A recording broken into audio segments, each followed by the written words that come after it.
So what's up guys, welcome to the channel. बात करेंगे आज क्रिप्टो मार्केट्स के बारे में एंड मैं आपको लेकर चलूँगा बिटकॉइन में। हम थोड़ा सा पीछे देखेंगे 2018-17 तक कि अभी जो पंप आ रहा है, जिस पंप की वजह से सबको फोमो हो रहा है, जैसे कि ये भाई जिनको लगता है कि मैंने इनका पंप मिस करवा दिया है। 27 पे मैटिक था, ये लेना चाहते थे क्योंकि मैंने वीडियो में बोला कि अभी दुनिया की इकोनॉमिक कंडीशन सेफ नहीं है, इन्होंने वो फिर डंप को ख़रीदा नहीं। तो ये मेरी गलती है, इनका ऐसा कहना है। तो हम आज पीछे जाके मार्केट में देखेंगे कि क्या जिस तरह के पंप आज मार्केट में हमें देखने को मिल रहे हैं, किस तरह का pump guys. Bottom, local bottom, no guarantees की वो बॉटम था, लोकल बॉटम से 23% का। क्या ये कुछ नई खिचड़ी पक रही है या ये पास्ट में भी हुआ है और हम इससे कुछ सीख सकते हैं? सो इसकी बात करेंगे। उसके पहले बात करेंगे दो इंपॉर्टेंट न्यूज़ आइटम्स के बारे में। तो चलिए पहले चलते हैं न्यूज़ आइटम्स पे, और इसी बात पे जो है लाइक बटन पे मुक्का प्लीज़ लगा दें। इस रिसेशन के फेज़ में ट्रांसपेरेंटली बता रहा हूँ, स्पॉन्सरशिप इनकम तो आप मतलब ऑलमोस्ट ख़त्म ही हो चुकी है। जहाँ तक बात है एड रेवेन्यू की, 15,000 से लेकर 17,000 रुपये की रेंज में एड रेवेन्यू बनता है। उसके ऊपर आप टैक्स वगैरह काट लो तो कटा के ज़्यादा कुछ उसका बचता नहीं है। आई नो कुछ लोगों के लिए वो बड़ा अमाउंट है, मेरे लिए बड़ा अमाउंट है, बट टू बी ऑनेस्ट वो रेंट भी कवर नहीं करता एट दिस पॉइंट। सो एक तरीका है मुझे प्रोत्साहन आप लोग दे पाएँ, वो है लाइक बटन, तो वो ज़रूर आप दबा दें। बात करते हैं सेल्सियस के बारे में और गोल्डमैन सैक्स के बारे में। तो गोल्डमैन सैक्स बोलता है कि वो $2 बिलियन इकट्ठा कर रहा है इन्वेस्टर से, क्योंकि वो डिस्ट्रेस्ड एसेट्स खरीदना चाहता है सेल्सियस से। नाउ सेल्सियस के ऊपर टेक ओवर का है, एक न्यूज़ निकल कर आई थी कि सेल्सियस शायद बैंकरप्सी के बारे में सोच रहा है। नाउ कंफर्म न्यूज़ नहीं है, बट ऐसा बोला जा रहा है and it can happen and it will happen with other projects, other companies also guys. कि यहाँ पे बड़े बड़े जो हमको लगता था बहुत बड़े बड़े हैं, अनफॉर्चुनेटली बिकॉज इन लोगों ने रिस्क मैनेज नहीं किया एंड हम लोगों को पता भी नहीं चलता था।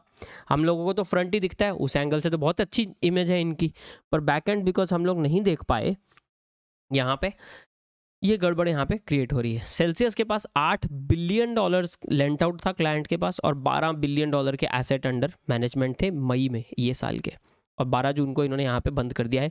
मेरा खुद का कुछ पैसा यहाँ पे सेल्सियस में अटक रखा है। मैंने फॉर्चुनेटली आप लोगों के लिए एक वीडियो बनाया था कि सेल्सियस में पैसा है तो प्लीज़ निकाल लो, अभी पता नहीं ये लोग क्या करेंगे। और मैंने उस टाइम पे निकाल लिया, और मेरा एक एड्रेस मुझे चेंज करना पड़ गया मैटिक का। वो एड्रेस चेंज होता है 24 घंटे में एग्जीक्यूट, तो जब तक मैं वो शाम को मैंने किया, शाम को विड्रॉ किए फंड्स और मैटिक का एड्रेस चेंज किया कि कल शाम को निकाल लेता हूँ। फिर सुबह उठ के देखा तो इन्होंने अनाउंस कर दिया था कि अभी सब लॉक्ड है। तो मैं थोड़ा सा बच गया, बट पूरा नहीं बच पाया। तो आई होप आप लोगों ने वो वीडियो देखा था, और अगर आप सेल्सियस में थे तो आपने कुछ अपने फंड्स थोड़े बहुत निकाल पाए थे। जहाँ तक बात करें देन FTX और BlockFi की, तो आप नोटिस करो यहाँ लेंडिंग वाले जितने प्रोटोकॉल्स हैं उनको प्रॉब्लम आ रहा है। तो FTX यहाँ पे शायद BlockFi में इक्विटी की बात करें तो FTX का आपको पता होगा, इन्होंने $250 मिलियन का क्रेडिट लाइन दिया था। क्रेडिट लाइन मतलब जब पैसा चाहिए ले लो, ठीक है, तो ताकि उनके पास लिक्विडिटी मेंटेन रहे और लोगों के फंड्स लॉक ना हो जैसे सेल्सियस में हुए। तो यहाँ पे जिसको ऑफ कोर्स बेल आउट बोला जा रहा है एट दिस पॉइंट। अब तो BlockFi के CEO ने भी काफ़ी कुछ यहाँ पे किया है, बट यहाँ पे डेफिनेटिव डॉक्यूमेंट्स जो है, जो अभी BlockFi का लाइन ऑफ क्रेडिट है उसका डिटेल जो बताता है, वो अभी तक बाहर पब्लिक नहीं हो पाए हैं। उसके अलावा कुछ अंदर के सोर्सेज, अब ये कितने सच हैं कितने नहीं वो तो हमें टाइम ही बताएगा, बट उन्होंने बोला है कि यहाँ पे हो सकता है कि एक एक्विटी अग्रीमेंट हो जाए, बट उस पर कुछ भी बात नहीं हुई है। ये भी उन्होंने बोला है कि अभी कोई एक्विटी एग्रीमेंट हुआ नहीं है, बट ऑफ कोर्स हम देख ही सकते हैं यहाँ पे FTX हो सकता है 2-4-5 फर्म्स को यहाँ पे वो करे। नाउ ऑल्ट्रुइस्टिक फिलॉसफी है सैम बैंकमैन फ्रीड की, मतलब जितना पैसा वो बना रहे उतना का उतना वो अपने इस दुनिया से जाने से पहले दान कर देंगे, लोगों की हेल्प में लगा देंगे। So that's his philosophy and इन्होंने प्लेज भी साइन कर रखा है। सो ये एक इंटरेस्टिंग चीज़ है कि he believes in giving much more. तो वो थोड़ा देखते हैं कैसे इंटरेस्टिंग होगा। आई नो बहुत सारे लोगों का पैसा यहाँ अटक सकता है, बट ओवरऑल जो पूरा इकोसिस्टम है उसके लिए इंटरेस्टिंग होगा। अगर अब सेल्सियस बैंकरप्ट हो जाता है तो आप सोच लो अभी बिटकॉइन का क्या होगा उस टाइम पे, बिकॉज बहुत बुरी खबर होगी ये, राइट। तो ये अब बिटकॉइन को क्या करेगी, अब I personally I don't think अभी हम बॉटम पे हैं, या आई डोंट थिंक ये रैली बहुत देर कंटिन्यू होगी, क्योंकि एक इंपॉर्टेंट चीज़ है गाइस, वो ये है कि दुनिया का मैक्रो इकोनॉमिक कंडीशन अभी भी सेव हुआ नहीं है।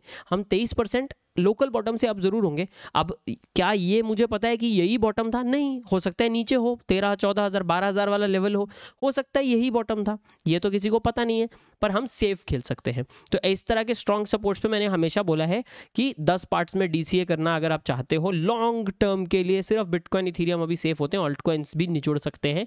अगर यहाँ पे प्रॉब्लम आता है तो बिटकॉइन का डोमिनेंस बाद में बढ़ना स्टार्ट होगा, अभी तो स्टेबल कॉइन्स में पैसा जा रहा है। बट ऑल इन अगर मैं आपको बताऊं तो यहाँ पे आप ऊपर देखो ना, रेजिस्टेंस कितनी है यहाँ पे, इसको डेली में देख रहा हूँ मैं, 20 MA क्रॉस करना है। Personally I will be a little bit bullish, मतलब देखो यहाँ पे ना सेफ रह के ज़्यादा फायदा है मेरे हिसाब से, क्योंकि कैपिटल चला गया ना, वॉरेन बफे बोलता है don't, first rule of investing is don't lose money, right. अगर कैपिटल चला गया हाथ से तो प्रॉब्लम हो जाएगा हमको। तो यहाँ पे मैं तो बुलिश होऊंगा अभी पर्सनली अगर बताऊँ, क्योंकि यहाँ देखो ज़्यादा टाइम स्पेंड किया नहीं हुआ है। 2830 के ऊपर जब बिटकॉइन जाएगा उसके बाद मैं एक्चुअली बुलिश होऊंगा, बट इसका ये मतलब नहीं है कि मैं उसके पहले खरीदूंगा नहीं, ठीक है, वो भी एक चीज़ समझनी है। तो चलिए थोड़ा पीछे चलते हैं दुनिया में और हम देखते हैं कि बिटकॉइन ने क्या हमें बेयर फेजेस में या डंप्स वम्प्स में, पहले डंप दिए हैं फिर पंप दिए हैं, क्या किया है बिटकॉइन ने, राइट। सो मैं आपको अगर यहाँ पे बात करूँ लास्ट ईयर की अगर हम बात करें तो आप यहाँ पे मल्टीपल डंप्स एंड पंप्स देख सकते हो, राइट, बिटकॉइन के चार्ट में। तो बात करते हैं, एक ही इसमें से लेता हूँ एग्जाम्पल के लिए। यहाँ बिटकॉइन गया 27% ऊपर गया, नोटिस करो ये एरो जो है ये ऊपर की तरफ है, मैंने इसको रेड ग्रीन नहीं किया है, बट आप ये एरो देखो यहाँ से ऊपर, तो 27% अप्रॉक्सीमेट इस प्राइस रेंज से इसने ये पंप लिया, यहाँ से यहाँ तक 27% अप गया। उसके बाद बिटकॉइन जो है 52% डाउन आया है, राइट। हम बेरिश फेज में थे इस टाइम पे, बहुत क्लियरली बेरिश फेज में थे, राइट, ये हो गया। उसके बाद बिटकॉइन ने 23% ऑलमोस्ट 22.7% का पंप लिया यहाँ पे, ये वाले बॉटम से भी अगर आप देख लो पीक बनाया, सूडो पीक बनाया, उसके बाद टॉप बनाया, फिर वो टॉप से करंट प्राइस के हिसाब से देखें तो 74% डाउन आया है। पास्ट में जो ऑल टाइम हाई से जब बॉटम बने हैं वो कुछ थोड़ा और बाकी है, अभी 80s की रेंज में आप पकड़ के चलो उसको ना हो। अगर हम करंट प्राइस पंप देखें बेयर फेज में तो यहाँ पे 23 कुछ % का वो प्राइस पंप यहाँ पे बनता है जो बिटकॉइन ने बनाया है।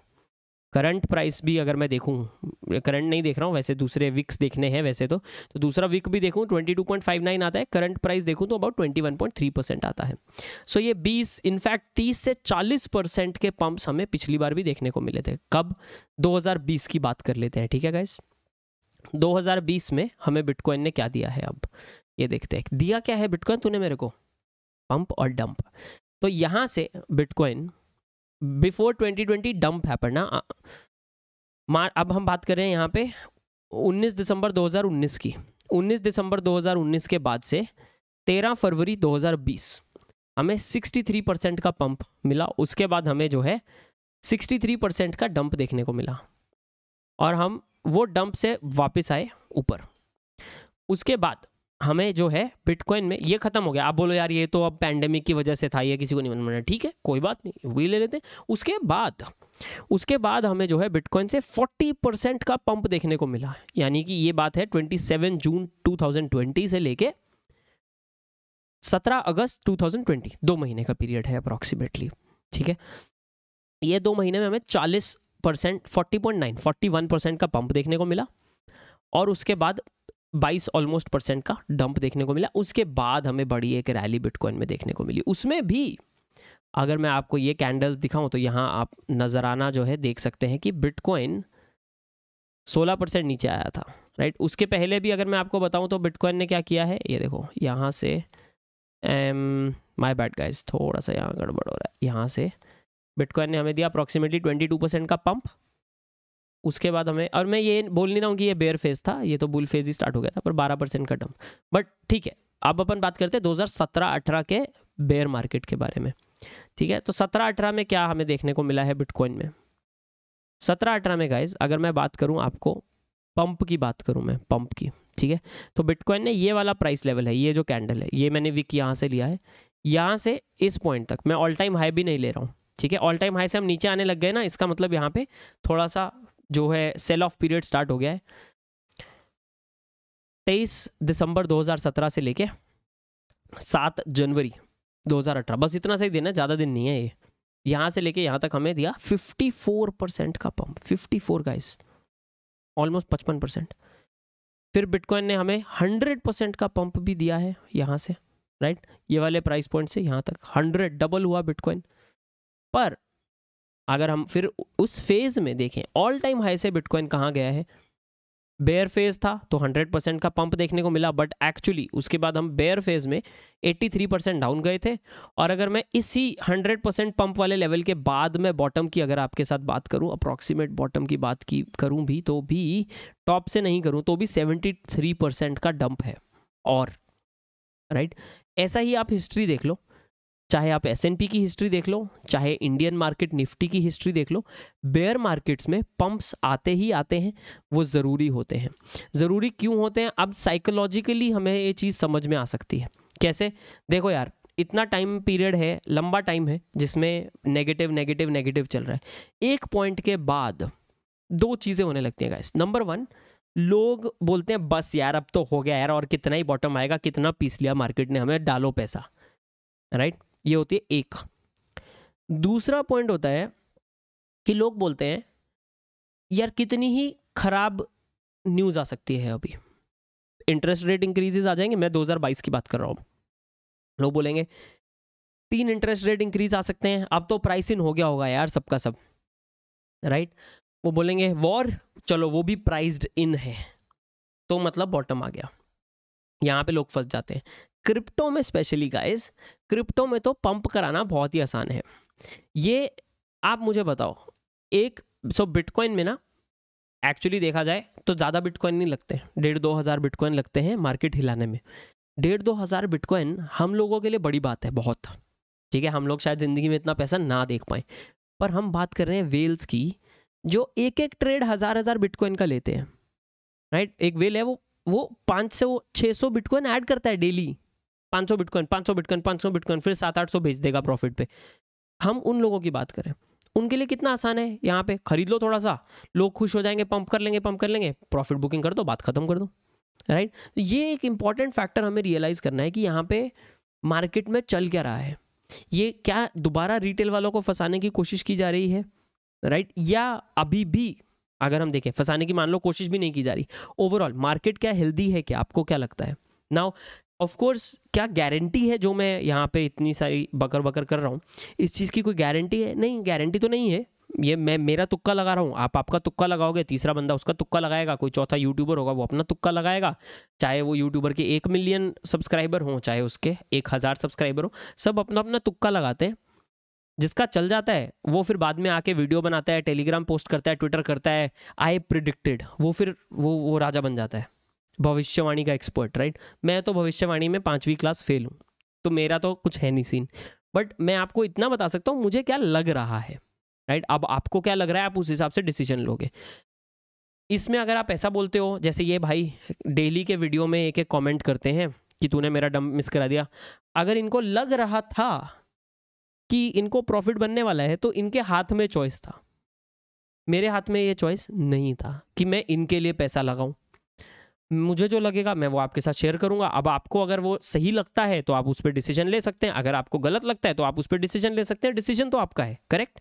तो उस सारे एंगल से अगर हम देखें, आप सब देखो मैक्रो साइड देख लो, पहले तो मैक्रो में भी मल्टीपल चीज़ें हो रही हैं, ठीक है। फर्स्ट हम देखते हैं वॉर का सिचुएशन, वो तो सॉल्व नहीं हुआ है गाइस, करेक्ट। वॉर जो है सॉल्व नहीं हुई है, पर हमें स्टॉक मार्केट में भी बूम देखने को मिल गया हल्का सा, ये एक बात हो गई। दूसरा, वॉर के अलावा क्या इन्फ्लेशन, क्या इन्फ्लेशन 2% पे आ गई है? नहीं, 8.5% का लास्ट अनाउंसमेंट था, अभी थोड़े दिनों में अगला भी पता लग जाएगा, वहाँ पे भी आपको क्या लगता है 8.5% से अगर नीचे आनी भी हो तो कितनी नीचे आएगी? मार्केट ज़रूर खुश हो जाएगी, ओ चलो इन्फ्लेशन नीचे जा रही है, पर कितना? 2% का टारगेट है उनका, तो इंटरेस्ट रेट हाइक तो और आने ही आने हैं, पहली बात। दूसरा, ये जो इन्फ्लेशन की हम बात कर रहे हैं, ये अगर हम बोलें चलो मार्केट्स को उतना अफेक्ट नहीं करती क्योंकि लोगों ने प्राइस कर लिया है, क्या ले ऑफ्स बंद हो गए? ले ऑफ्स तो शुरू हो रहे हैं गाइस, हज़ारों लोगों की नौकरियां जा रही हैं। जब हज़ारों लोगों की नौकरी जाएगी, इसमें भी मुझे कुछ लोगों ने बोला अबे तेरे को कुछ नहीं पता, ये कहाँ से कहाँ का क्या लॉजिक लगाता रहता है। बहुत सिंपल लॉजिक है। अगर आपकी नौकरी चली जाए तो आप क्या मार्केट में पैसा इन्वेस्ट करोगे, या आप उसको पैसे को जितना आपके पास था उसको सेविंग्स में रखोगे, बढ़ा के रखोगे, भाई पता नहीं नौकरी की क्या है, अब तो चली गई नौकरी, जब तक मिलती नहीं है तब तक इन्वेस्ट कैसे करूं, इन्वेस्ट करूं या मैं घर का रेंट भरूं और खर्चा चलाऊं।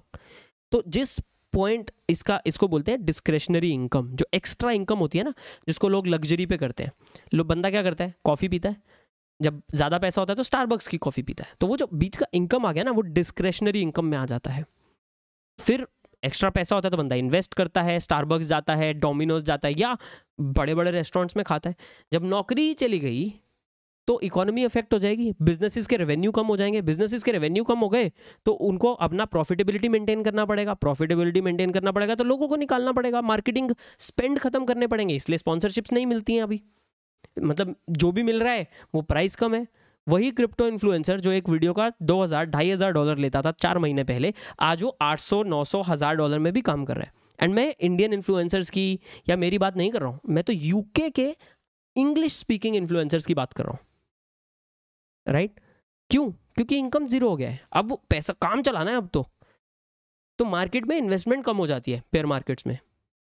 एंड बेयर मार्केट्स में पैसा कौन बनाता है? वेल, अमीर लोग। क्यों? क्योंकि उनके पास रोजाना का खर्चा के लिए पैसा है। हम लोग फंस जाते हैं क्योंकि हमारे पास डेली खर्चों के लिए पैसा खत्म हो जाता है बेयर मार्केट में, हमें अपना सारा पैसा बचाना पड़ता है। फिर असली पैसा कौन बना जाता है यहाँ पे? जो बेयर मार्केट में इन्वेस्ट कर पाया, मतलब जिसके पास एक्स्ट्रा पैसा था, सेविंग्स थी, इमरजेंसी फंड था। इसलिए बोलते हैं कि पहले से इमरजेंसी फंड बना के रखें ताकि इस तरह की जब सिचुएशन आए तो एक अच्छा इशू ना हो, मतलब बड़ा इशू ना हो।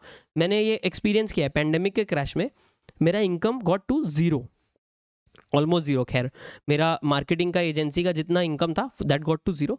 सो मुझे थोड़ा कॉन्ट्रैक्ट करना पड़ा, जबकि मुझे उस टाइम पे सोचो मैं इन्वेस्ट करता तो मैं 10-10 गुना स्टॉक मार्केट में ही बना लेता, क्रिप्टो तो छोड़ ही दो आप।